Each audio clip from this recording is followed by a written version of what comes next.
onto the Facebook on my app. Make sure we are live. Thanks for joining us, you guys. I'm just going to wait until I see a couple people popping on and make sure that it's working. Facebook is fun. For joining us, you guys. Okay. Well, we can hear me. So I'm going to introduce our two speakers and their parents who we've got here today, and hopefully everything is working properly. Okay, so we've got two pediatric patients here who are super brave and super courageous for coming and talking to all of our community and just helping to spread awareness around ocular melanoma and the fact that it can actually impact younger demographic too. So it can impact kids. And obviously this is not something that any of us asked for, but I guess in honor of Pediatric Cancer Awareness Month, we wanted to see if we could bring them on and have them speak to their experience. First up, we've got Presley and his mom, Stephanie, and they are here hailing from, oh, you're going to have to remind me what state. South Carolina. South Carolina. Okay. So they're in South Carolina, and Presley was diagnosed December 17th of 2018 at the age of 13 with ocular melanoma. And his eyesight was permanently destroyed due to the tumor in his right eye. Go right eyes. And immediately after diagnosis, he underwent plaque radiation therapy. So, and then over here, down on the bottom right of the screen, we have Mila and her mom, Keziah, and they are from, where are you guys from? New York. Okay, New York. So they're from New York. Mila was actually diagnosed November 2020. So just under a year ago, right? Like not even a full year yet. And was basically due to complaints about vision loss is kind of how they started their journey here. So thank you guys for joining us. If you guys are okay, I'm just going to dive right in and I'm going to ask you guys a few different questions. I'm going to start with Presley and I'll ask you a couple questions and then we'll go over to Mila and Keziah and ask you guys. Okay, so Presley, can you talk to us just like from what you remember about what led to your diagnosis? What did you notice that changed with your vision? Nothing changed with my vision when we first noticed it. It was Thanksgiving of 2018, and we were in our hometown of Chicago, and my mom noticed my eye started like twitching, and she didn't like that. So we went to the doctors, and our doctor sent us to an ophthalmologist, and that's when they found it. Yeah, we actually really lucked out because we noticed the eye twitching. We noticed some things happening physically. I could physically see it looking at him with his eye, and we were out of town. So we reached out to his pediatrician who, thank gosh, he took us seriously and he didn't play with it, and he got us a referral. So the day we got back in town, we had an appointment with the ophthalmologist, thinking it was something simple, maybe a lazy eye, he'd overworked his eye, something, and had driven back in town and then went to that appointment. Okay. So it sounds like it was kind of just this random fluke that you guys even happened to figure it out. 100%. Yeah. And obviously, like, it's one of those good random flukes. I can relate, like, to random flukes. So, Presley, when you first were told that you had a tumor in your eye, I'm assuming that this is kind of some of the language that the doctors used. But did they talk to you first? Did they talk to your mom first? They talked to her first. And it wasn't until like 24 hours later that I actually found out. That's crazy. Okay, so Stephanie, I know this is probably a sensitive topic, but can you just kind of briefly take us back there to like when you first heard the word tumor, like what was your gut response? We had the beginning part of our journey was super crazy. That first day at the ophthalmologist, we realized that he was almost blind in his right eye. We left that appointment knowing that day. And they had told us they thought because of his red hair and his fair skin that it was an angioinoma. And he said to be safe though, because his retina was already detached, they sent us. So the very next morning we had an appointment with a retina specialist. So when we arrived there and they started taking the scan, some of the same things they had done the day before, I was in the room. And so they had his left eye up first. And the second I saw his right eye come up in the picture, I was like, that is not a birth mother. You know what I mean? Like I knew it was something, but no one would say anything. No one said anything that day. We went through multiple doctors that day. And by day 3, we were being sent to the ocular oncologist. So the second I heard oncologist, I knew what direction. And of course, had spent 3 sleepless nights researching things that I probably shouldn't have researched. So he was the first one. We were all together, me and his real dad and both of the step parents, and the doctors talked with us first, because for us, we had to leave the very next week. We had to go to Philadelphia. So we weren't treated here in our home state. So it was going to require, travel, how we were going to cover our other kids, what this even meant. We knew very, very little about ocular melanoma. Most people we knew had never even heard of it. So they talked to us first. We all calmed down. And then we decided that it would be better to talk to Presley when we weren't at the doctor's office. So the nurses had been kind to kind of escort him, and we talked to him briefly, but we did opt for a biopsy to confirm the doctor's beliefs and the scans. So we actually officially told him everything that was going on once the biopsy had been conducted in Philadelphia. So like a week later. Yeah. Yeah. Wow, that's crazy. Okay, so Presley, you had no idea for the first few days. So what did it feel like for you to be going through kind of all of these scans and everything, just not really knowing what was going on? Being honest, at first, it was a reason to get out of school. So this is the true teenager response. Yeah. Okay, so a reason to get out of school. Was there a point before anyone talked to you, before your parents talked to you, that you kind of felt like you knew something was going on, or were you just totally taken by surprise? it really took me by surprise, and I thought like the end game would be I either had to get like glasses or contacts, something along those lines. I didn't think it would be something like 10 times worse than that. Yeah, no, for sure. I've had contacts and glasses like all of my childhood. This is definitely worse than that, as far as just all the things you have to deal with. So I understand that. Okay, so if Presley, Stephanie, if you guys don't mind, I'm going to switch gears and we're going to talk to Mila and Keziah about the beginning of their story. Okay, so Mila, can you guys explain what was the beginning of your diagnosis? Like, what did you notice about your eyesight? Did you notice anything that kind of led you to tell your mom, hey, something's happening and I need to figure it out? Like, I can't see. I noticed that I started like losing sight in my eye. And after I think half a year, I went completely blind. See, that'd be scary. Mm-hmm. So you kind of just had some gradual deterioration of your vision, right? It just kind of gradually got a little bit worse and a little bit worse.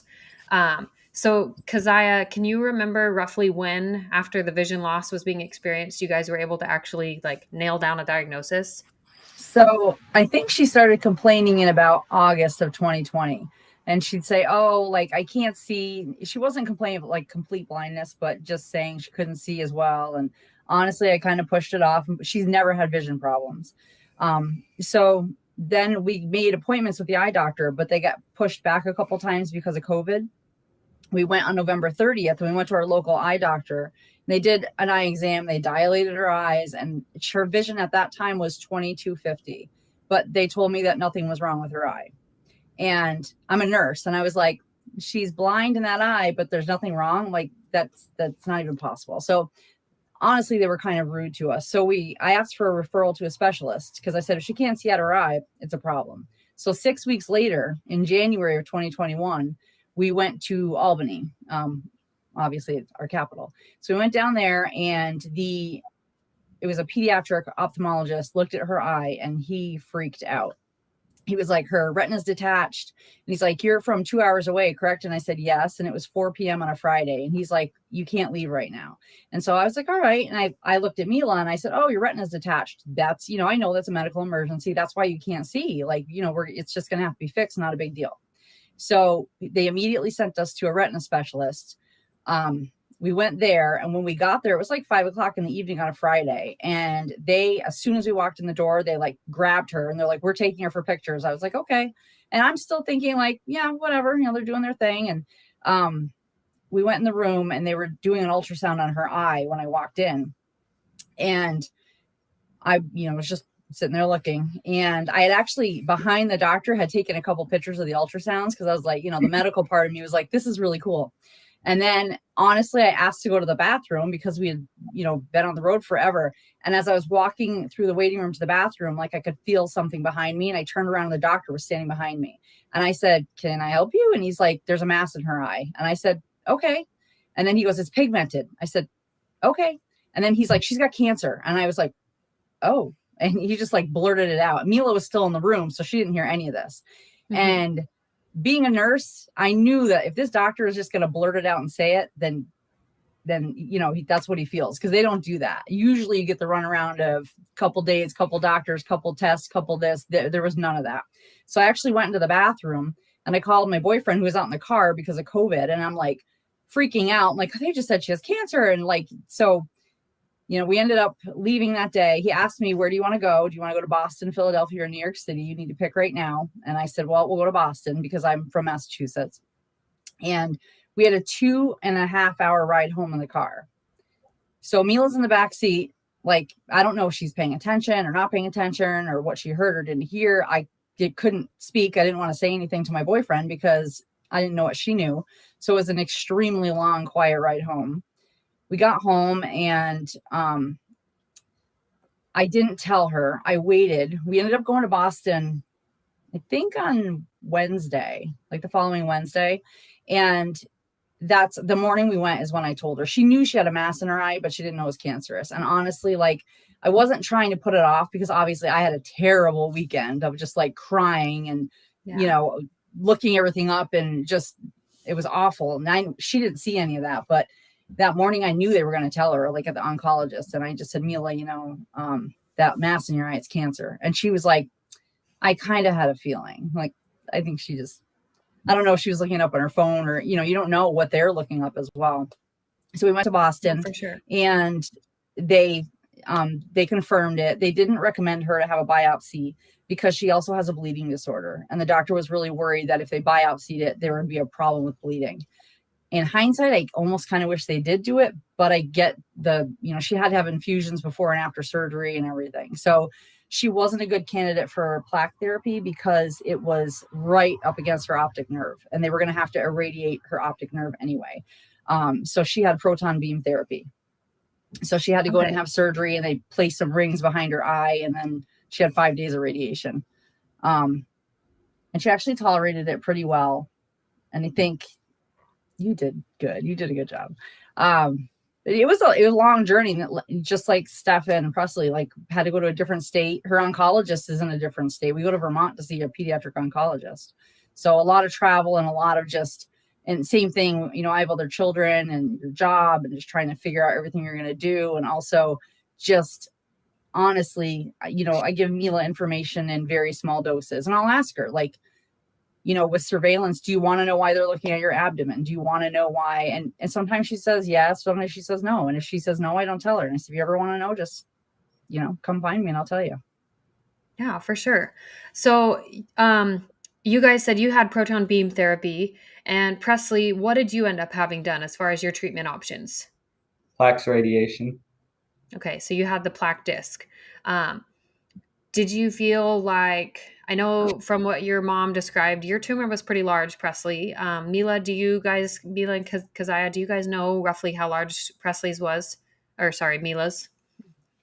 Mila's, it measured, I think it was about 6 millimeters, but the base of it was like 15 by 16. Okay, so it was like wide. Yes. But I guess I I've come to learn that not all the numbers matter as much to everyone as much as the thickness does, right? And I know mine was pretty thick, so that was scary, like to realize that it was like on the bigger side of the thickness. So plaque. Presley, did you have the plaque done you said you guys went to Philadelphia for Will's eye, right? And Yes, so ma'am. you guys were treated by Dr. Shields? Yes, ma'am. Okay. And when you had this plaque therapy, were you in the hospital? Were you home? Well, not home, but were you in a hotel with your mom? We were in a hotel. Okay. So what was plaque like for you? It was horrible.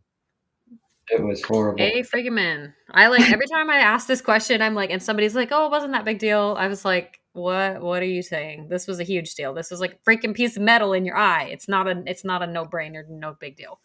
I So, think okay. I think Keziah made a really good point, is that I think that what often gets missed for all ocular melanoma patients is all the moving pieces that make it so much more difficult. It's very rare that you find that anybody, whether it's a kid or an adult, is treated in their home state. So we were in Philadelphia for almost 27 days, start to finish. Wow. First time, because from the day we arrived to when they could biopsy was the following Thursday, because everything has a protocol. And then it's another week later before you can have your first surgery. He had 3 surgeries in 10 days. Everything goes by their schedule. And so we had to switch hotels. And I just don't think people realize, how tough that is for them to radiate for 5 straight days and be in a hotel like that. And you can't not go at home, like, and not able to see people. Correct. I couldn't get on one side of him. We were all wearing radiation bracelets. You can't go in and out of the hotel. Everything has to be dark because he was so sensitive to all the lights and the sounds. And I'll let you take over. Yeah, it was horrible. Like 5 days and you're stuck in this dark room and it's just uncomfortable. And the original room we stayed in, they were doing work right above us, so there was a jackhammer like 24/7 for the first like 48 hours, and that was horrible. It was just loud, it was dark, and it was miserable. Like, you already have a headache. You don't need a worse one. Yes. So, okay, so Mila and Keziah, you guys traveled to, you said Boston for treatment? So how long, between, like I know Stephanie mentioned that their journey there to Philadelphia took about 27 days from start to finish of diagnosis and treatment and everything in between. How long were you guys in Boston for Mila's radiation proton therapy? We went the first time just for an office visit and, all the scans. And then we went home. And then we went back about a week later and we stayed for a week. And at that point, she had to have surgery to put the tantalum rings in her eye. So that was an overnight in the hospital because of her bleeding disorder. But then we stayed at the hotel. We were there a week total because she had to go back in for the proton beam therapy. You have to go the next day and you have to be fitted for a mask and everything for the machine, and meet the radiation oncologist. So what we did is my friend, thank God, she just drove us down there and dropped us off. I didn't even have a car. I just said, just leave me here. We'll figure it out. And the hotel, graciously, they would pay for a lift for us to go back and forth to the hotel. And then we went home because her eye had to heal a little bit before radiation therapy. We went back down a week later and we stayed another week. I mean, I feel grateful now. I didn't realize how bad the plaque therapy is, because for her, she went in, her radiation was 30 seconds. So we would go to the hospital. She would have a 30-second radiation, or 60 seconds. And then we would go back to the hotel. And she was really tired and slept a lot of it. But one day I managed to drag her out to the Boston Aquarium because we weren't restricted. We could go anywhere we wanted. She didn't really want to go anywhere, though. And she just did a lot of sleeping. And she did get a radiation burn on her eyelid, and she lost half of her eyelashes on her upper right lid that won't come back. But the radiation itself, like when they first said the first day she went in, of course I can't go in with her. And I knew, because of course I looked everything up and I knew they were going to put like a speculum in her eye to hold her eye open. And she has a lot of sensory issues. And it was awful. Like she's walking away and all I can think is like, they're about to do terrible things to you and you don't even know it. And she came out and she was like, oh, it wasn't too bad. And I mean, actually the actual radiation, she said, wasn't bad, but the burn afterwards lasted a long time. So that was kind of rough on her. And it was painful. Yeah. And she had just, the worst part of all this, probably not the worst part, but she had just, on January 15th, I'd signed her up. We had just moved and she moved to a new school district. That's the day she was diagnosed. So she didn't start school till a month later in a new district with a big radiation burn on her face, you know, and she actually handled it like a champ. Okay, so this is just crazy to me. Like, this just puts, I think, a whole new perspective. Like you said, Stephanie, for people who just don't always have the convenience of someone who can treat them in their home state. And I just applaud both of you, like, for doing the things that you've done so far. And for the crazy journey that I'm sure that entire first month to maybe 3 months was, just initially. And I know it doesn't really get easier. I feel like you just kind of adjust to the craziness and you like almost just get used to, this is how it's going to be. It's going to be crazy. And you're just acclimated a little bit better.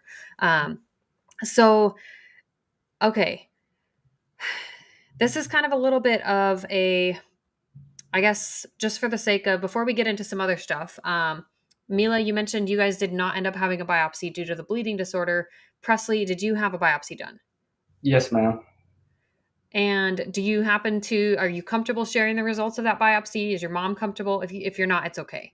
But I actually don't know about the biopsy. He was in the last time we went to Philadelphia, and I should have looked this up before. I think they've changed the levels now. I think they added one. So I think when we had not only a biopsy of obviously the tumor to confirm that it was ocular melanoma, and we did that more for our own peace of mind. I think we were thinking if there was any chance that this could be anything other than this, please God, let that be the case. And so we were kind of pushing to that last thing. So that's where the biopsy, I think, came from. I think all the doctors at that point, including the Shields, were fairly confident where this was going. So when you do the biopsy, they genetically test the tumor. But we also then did other genetic results after that. So he was not in the most desirable group with regards to that, but he's not in the worst group either. So like I put in the posting, one of the things that we don't focus specifically on the numbers here. We just knew that the next 5 years for us would be super important. So our team locally, our team in Philadelphia, everybody was on the same page, and we lucked into some great doctors. So they just really worked hard to get us on a good surveillance program to make sure they monitored everything. So we have a great neck below team, a great neck above team. So that's where we're at with regards to that. And we really, outside of that first day, when we got some of the results and they talked us through them, we talked to him about a few things. We just kind of figure at this point that I feel like both Presley and Mila have beat the odds getting this insanely rare cancer. So why not have them beat all the other odds? So numbers don't really matter over here at our house. No, for sure. Okay. I love that. So as far as the surveillance goes, so Presley, do you have scans every 3 months? Does it just kind of depend? Every 3 months we have scans, and then once a year we go to Philadelphia. Okay. And then what about you, Mila? How often do you have scans so far? We go to Vermont to the pediatric oncologist every 3 months. She has an MRI of her abdomen, and every 6 months a CT of her chest. And now she has to have an ultrasound of her kidneys because there's something showing up in her kidneys. So we're there and blood work every 3 months. And then we go to Boston. We're at every 6 months now. And when we do that, we go down. It seems so odd. Like you're saying, though, you get used to it. So my friend and I and Mila, we drive down and we come back in the same day. So it's a 15-hour day because the doctor's appointment itself is like 15 minutes. But, it's crazy. taking 2 days off of work to drive down and come all the way back because they don't want to stay at a hotel. But the oncologist in Vermont, we live in a very rural area. And even the hospital in Vermont is not the biggest hospital, but they have wonderful pediatric oncologists, and they were lost. They're like, we have never seen this. We don't even know what to do. And they tried to call the ocular oncologist in Boston, and she's like, I do eyes. I don't know. I just send people away after I take care of their eye. So what did you end up finding for scan protocol? Oh, sorry. I actually got on one of the Ocular Melanoma websites. Or Facebook pages. There's 2 of them, and I don't know which one it was. Someone had uploaded Dr. Sato's scanned schedule, and I brought it with me. And I said, I found this. This is what you should do. And the doctor was like, absolutely. She scanned it right into her chart, and she went to the insurance company and has gotten everything approved. And that's what they're following, awesome. Because she goes, I don't know what else to follow. She goes, this seems reasonable. Let's do this. So I think that's great that you've been able to advocate for that and that your doctors listened. It's so great that you said that, because that's how we got ours too. So we, no doctor, I've not come across a single doctor outside of the ocular oncologist who's ever dealt with or had another ocular melanoma patient. But the first night after we actually had the diagnosis, I got onto one of the Facebook pages and Dr. Sato's name was everywhere. And I called and I harassed his poor nurse. I called her every single day, multiple times, till they agreed to see us. And he graciously agreed to meet us. He couldn't see Presley at Thomas Jefferson because his malpractice is only for adults and Presley's a child. So he agreed to come over to Will's eye and he met with us and he did a physical exam. And he is actually the one, he's tag teaming with the Shields and he wrote the scan protocol and he is who feeds it to all of our local doctors here. That's awesome. I see Dr. Sato as well. So yay, Sato. We love Sato. Absolutely. He's great. He called himself at one point in one of my appointments. He said he was like the dinosaur of ocular melanoma. Like he's been around and he understands it better than just about anyone out there. Rock star of ocular melanoma. He's definitely a rock star. Once he agreed to see it, I thought it changed everything. No, for sure. Well, I'm glad that both of you guys have a good scan protocol and that makes sense. So is it okay if we talk just for a minute about scans? I just want to kind of get your guys' feel for your experience, because I know some of our patient community have a lot of anxiety about going into that MRI machine. And I guess I'm just wondering, like Presley, what helps you? Like when you have an MRI and you have to be in the MRI machine for, these scans are 45 minutes to an hour. What kind of helps you prep ahead of time? Do you feel nervous? And if so, then what do you do to help yourself kind of not feel as nervous? I don't really feel nervous because I've done it probably 100 times now. So it's kind of like it's just routine. Maybe not 100, but close. Almost. It'll get there. One day. One day you'll have had 100 scans. That'll be a day. Okay, so it's just kind of become routine. So it's almost like just normal, like you expect it. Yes, ma'am. Okay, and Mila, what about you?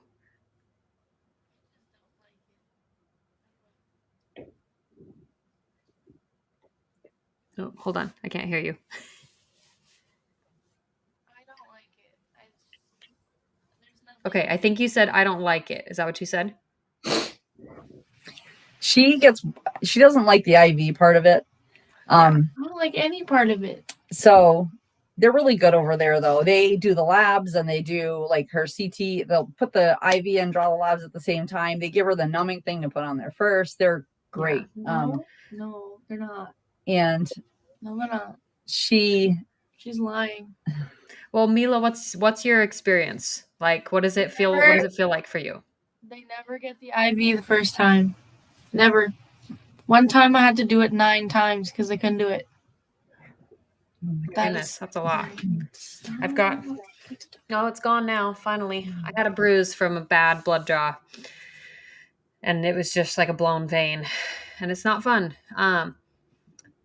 That's definitely, I guess, like as far as that goes.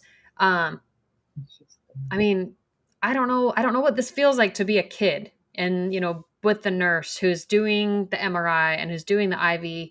But if you have something, at least as a grown up, what I've been told is if you have something you're uncomfortable with and a doctor is doing something or they're not doing it well, then we have to tell them. We just have to we have to speak up and say, hey, this hurts. Like you're doing something wrong and you're not doing it right. So either find someone who can do it better or fix it. And so I want you guys to know, like, I know you guys are you both 15 now? I think you're both 15. Yeah, you guys are 15, but you guys totally can speak up and you can tell them if they're not doing something well. You guys have more experience having all of these done than they have probably combined, like as far as personal experience. And if it doesn't feel good, then I guess if I can send anything out to you guys, like advocate for yourselves. Start now, like at 15, because it's important. Like your moms are doing such a good job, but you guys are also at a place where you guys could speak up too and tell them. And you tell those doctors and those nurses, do better because you deserve better. My nurse is actually amazing. I don't think she's ever messed up, and she makes it painless, and she does a good job. That's always good. When you get those people, that's the best. And I think, and that's, you mentioned you have the same person who does your scans and everything each time? Or the same person who does my blood work in the IV. Yeah. So, and that might be something that, you know, like as a kind of a one person to another, that like maybe there's someone who would be working with Mila's team who would be able to just be who does it better, who does the IVs better, and that would be the time she's talking about is when she was first diagnosed, and she was stuck a million times. No, they still never get it first time. And then he did it down here, and it left a bruise on my whole arm. Well, you have a bleeding disorder. You're gonna bruise. It hurt. It's totally okay, and it's crazy. Yeah, she had gotten, obviously, just from all the testing and everything that was going on, and then because of the bleeding disorder, we ended up having to go to the clinic, and they had to give her infusions and see if her body would react to it before she could have surgery. So she got stuck a lot, and by the time they got to the end of it, she didn't have any veins left. Did she just get kicked? Yeah, I think she did. It looks like we lost our host. Dang. Oh, she kicked herself out? Sometimes I think these are on time limits, so I wonder if maybe that had. I don't know if we. I can't tell if my hat's even.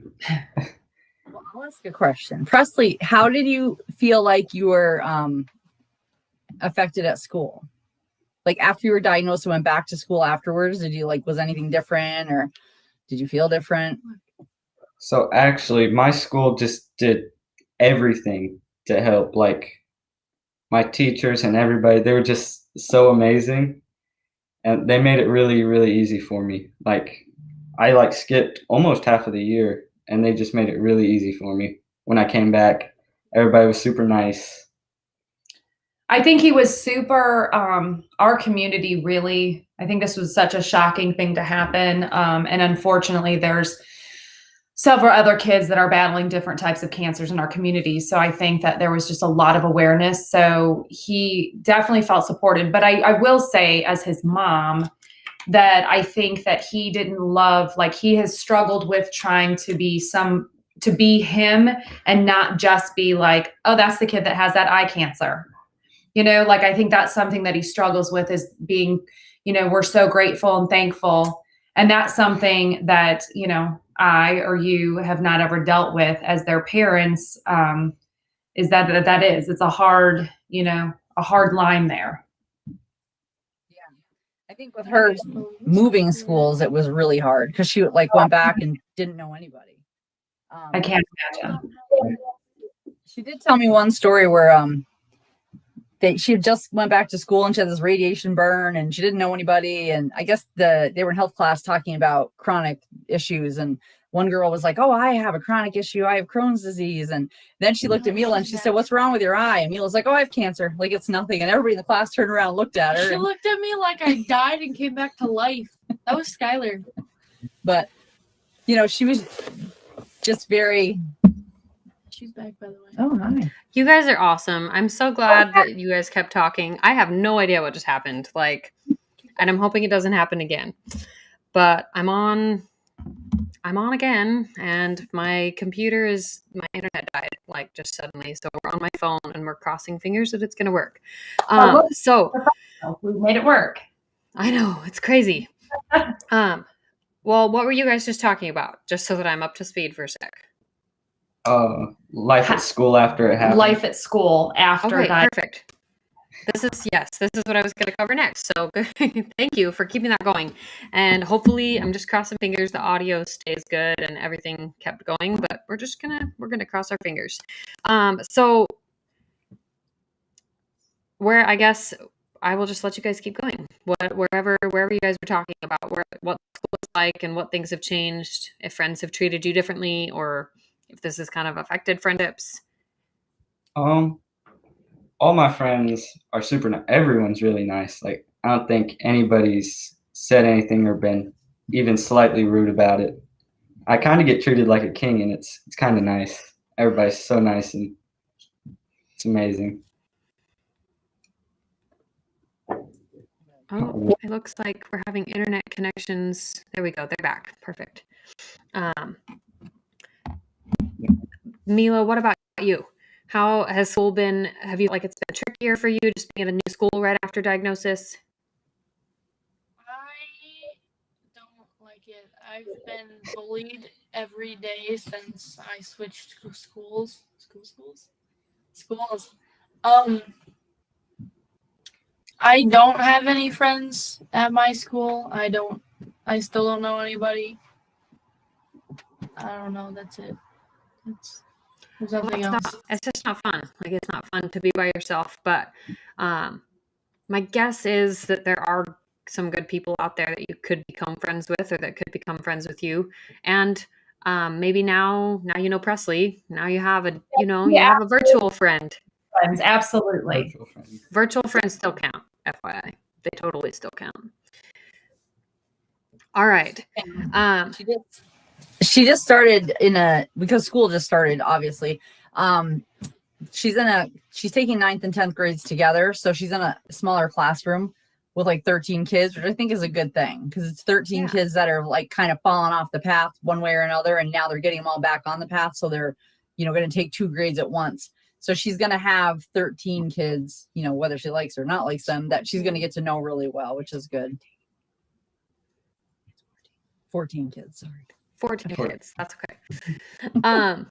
Okay, so just to kind of wrap this up as we're getting to the end, and if you guys have anything else about your stories up to this point that you guys want to share, we can cover that. But I do have a question. Like, what would you say is, you can say at least one thing. If you have 3 things you can think of, that would be great. But try and just think of one thing that you've learned, like in this last year, 2 years, however long it's been since your diagnosis. What's something that you've learned and you would love to pass on to maybe another 13-year-old who's newly diagnosed and dealing with this? To never give up. Like, that's just like kind of what I live by now. Like, just don't give up and just keep going forward with it. I love that. Okay, what about you, Mila? What's one thing you've learned?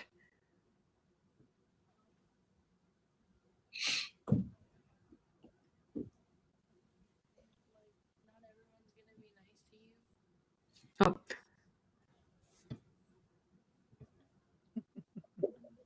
How about you, B? You don't need to be afraid of everything. She, beforehand, before she was diagnosed, she had, like I said, had really bad sensory issues, and I couldn't get her to the dentist. I couldn't get her to get blood draw, anything. She hadn't in years. And then after, it's like once we went to the eye doctor and she just fully cooperated, and I think because she knew something was wrong, now she's been a rock star. Even with everything they do, she goes in and she's like, okay, like, I know I need to get this done. And I think a lot of it is fear and fearing the unknown. And, unfortunately, you have to go through with it. You have to, you have to go forward. But I think it's a good song. Into the in unknown. her case, she definitely has done a great job with that. And the importance of getting your eyes checked, because I'm honestly, like I said, she hadn't ever had vision problems, and she probably hadn't been to the eye doctor in about 10 years. And, even when she was complaining she couldn't see, and I blew it off. I, honestly wasn't, thinking it was as bad as it was. Cause she's like, no, I really can't see out of my eye. Blew it off since 6 And, honestly, that's the last thing. I never even heard of ocular melanoma either. I had no clue what it was. So it is really important. I tell all my friends now, like, their kids, get your eyes checked, even if their vision is fine. That's great. Yeah, even if they don't have vision issues, eyes checking should be a priority every year, just as much as a well check for the rest of your body. Absolutely. But that's, it's just something that I guess, unfortunately, we've all kind of just had to learn. And it's not even a safeguard to be totally honest, it's not a 100% safeguard because you can go and you can see an eye doctor from the time you turn 8 and they can still miss it. Yeah. And but some surveillance and everything that we have available to us now with all the scans that they have and more awareness is better than nothing for sure. Okay, so this one's a little bit more fun of a question. Do you guys have a favorite song? Something that you like listening to before, just anything that you like listening to. Favorite song or favorite movie? I guess let's go there. I have like 100 favorite songs. Gotta pick one. I don't know. I don't know if I have a favorite song. I love like all music, so I guess any song could be my favorite song at some point in time. Love that. Kind of changes with the Well, week. have you ever heard the song Radioactive by Imagine Dragons? That's one of his favorites. I listened to that on repeat. I mean, if I didn't have a freaking metal piece in my eye, I would have jumped around and been like, that's me. I'm radioactive. Absolutely. Yeah, it's a good one. Mila, do you have a favorite song, favorite book, favorite movie? If you don't, it's okay.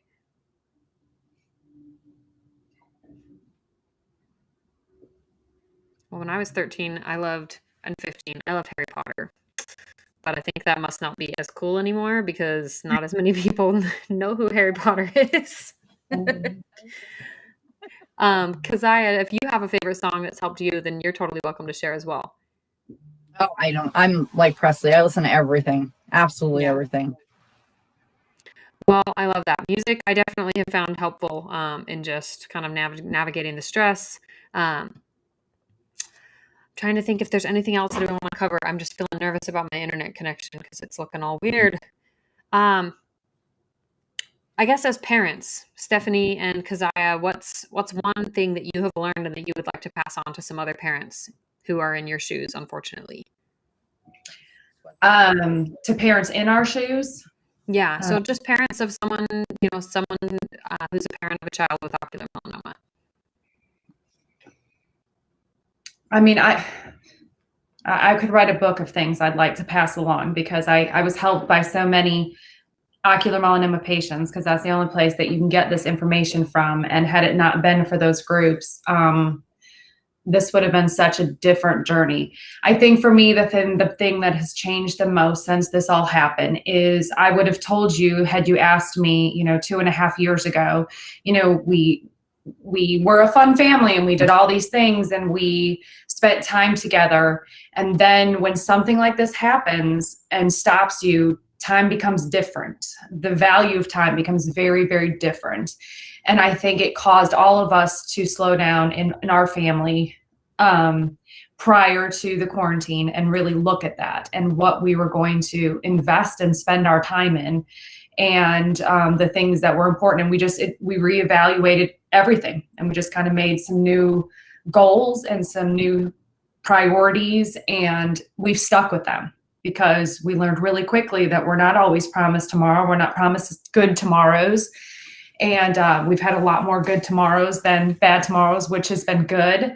But I think that's what's changed the most is I have a very different view on time. Okay, I love that.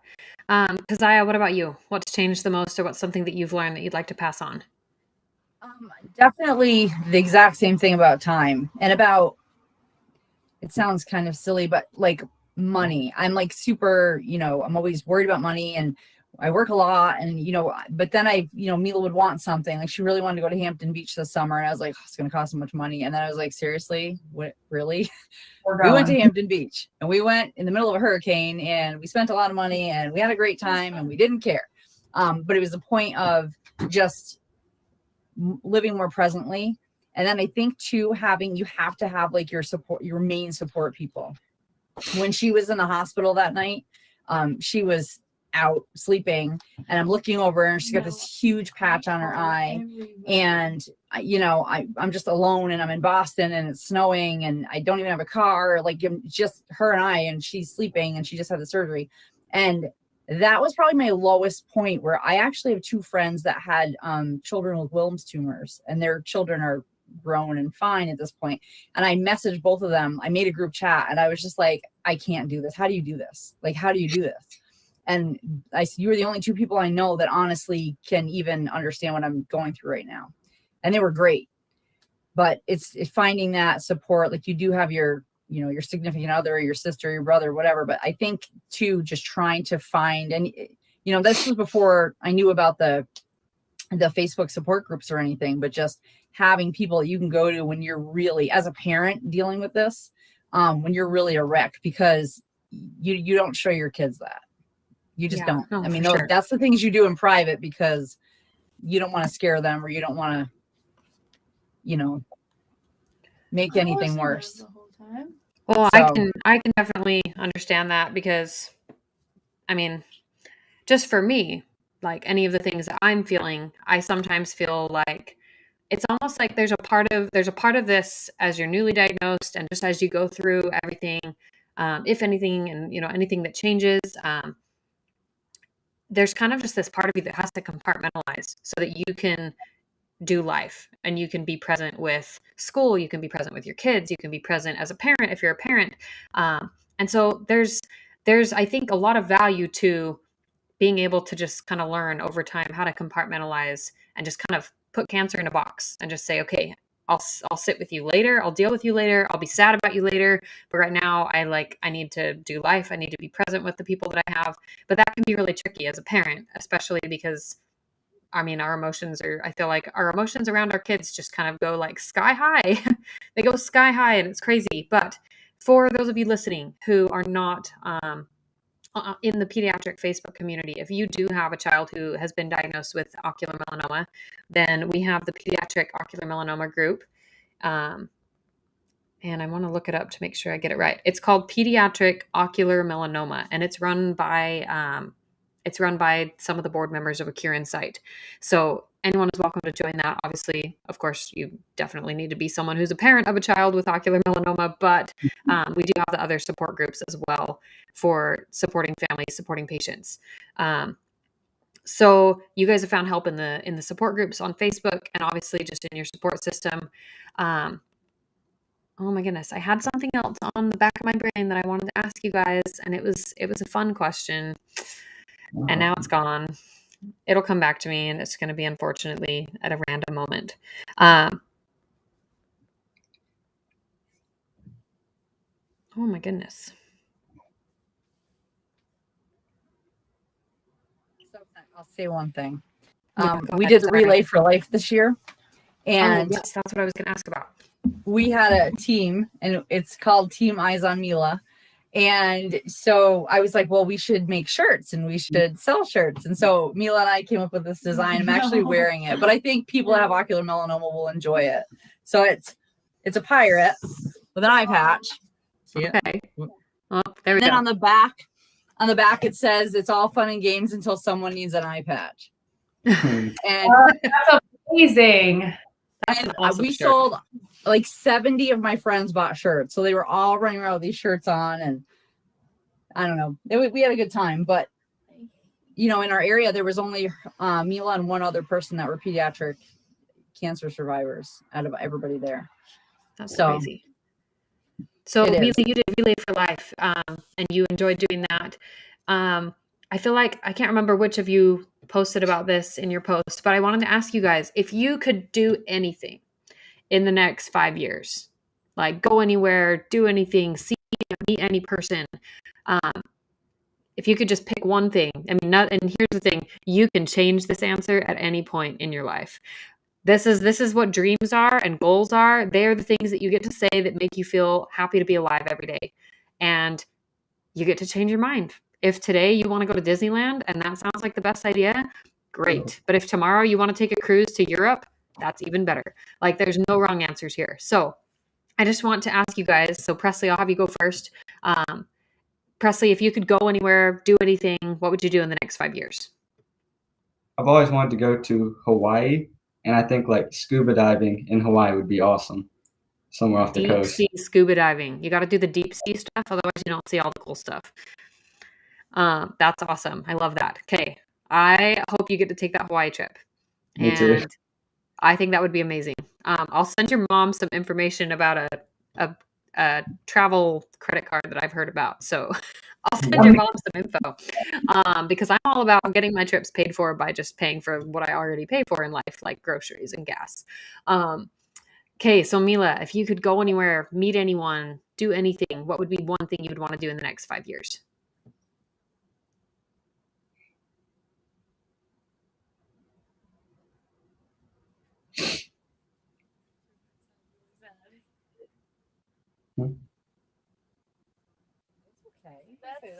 Sad. She just wants friends. Mila, I wish I could come and give you a big hug. Me We're your too. friends. Friends. We're It's been- totally your friends.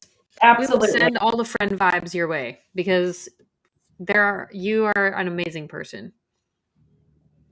Yeah. Oh my goodness. Okay. All right.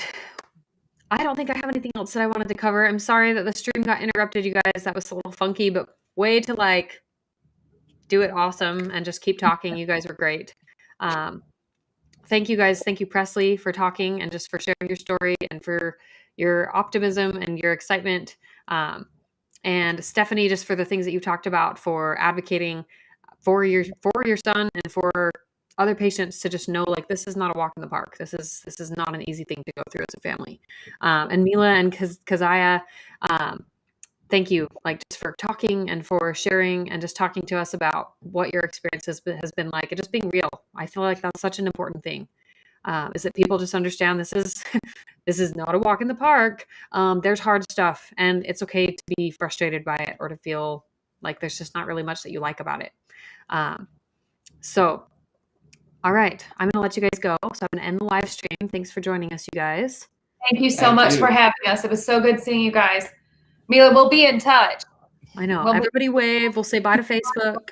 Bye, Facebook. Bye. I know.